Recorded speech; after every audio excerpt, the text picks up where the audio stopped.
भगवान बाहुबली का आध्यात्मिक जीवन उतना भी सरल नहीं था। उन्हें केवल ज्ञान की प्राप्ति तो हुई पर मोक्ष मिलने में एक अड़चन आ रही थी। आइए जानते हैं कि भगवान बाहुबली को मोक्ष की प्राप्ति कैसे हुई। इस वीडियो में दिखाए गए सभी चित्र आज की जीवन शैली से लिए गए हैं।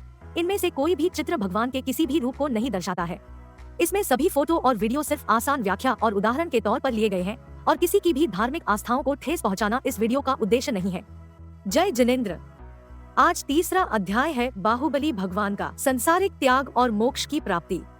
तो आइए शुरू करते हैं। जब अपने भाई से युद्ध के कुछ समय बाद उन्हें ये एहसास हुआ कि वह अपने अहंकार के लिए लड़ रहे थे, स्पष्टता के उस क्षण में बाहुबली ने अपने साम्राज्य सहित अपनी सांसारिक संपत्ति को त्याग दिया और अपना जीवन आध्यात्मिक खोज के लिए समर्पित करने का फैसला किया। वह ध्यान की गहरी अवस्था में प्रवेश करके 1 वर्ष तक एक ही मुद्रा में खड़े रहे, जब तक कि उन्होंने केवल ज्ञान प्राप्त नहीं कर लिया। उस 1 वर्ष में चींटियों ने उनके चरणों में बाम्बी बना ली थी, जिसमें सांप भी वास करते थे। उनके पैरों पर बेले आ गई थी और पूरे बदन पर धूल जम चुकी थी। केवल ज्ञान जैन धर्म में पूर्ण ज्ञान की अवस्था है, जहाँ व्यक्ति संपूर्ण वैराग्य प्राप्त करता है और कर्म सहित सभी प्रकार के लगाव से मुक्त हो जाता है।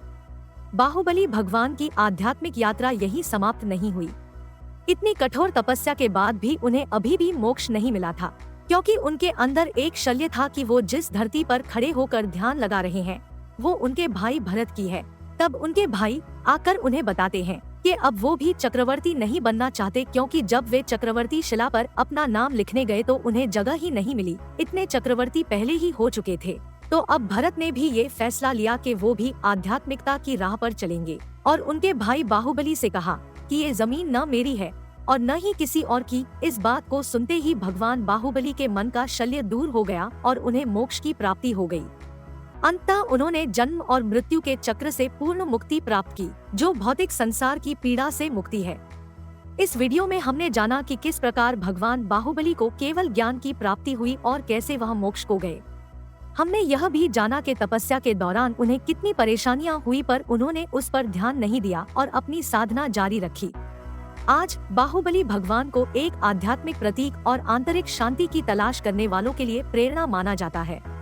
श्रवणबेलगोला, कर्नाटक, भारत में उनकी प्रतिमा दुनिया की सबसे बड़ी एकांत मूर्तियों में से एक है और यह उनकी आध्यात्मिक यात्रा और मोक्ष की अंतिम प्राप्ति के एक शक्तिशाली प्रतीक के रूप में कायम है। इस वीडियो को पूरा देखने के लिए धन्यवाद। अगले भाग में हम बाहुबली भगवान की विभिन्न मूर्तियों एवं मंदिरों के बारे में जानेंगे। तब तक के लिए जय जिनेंद्र।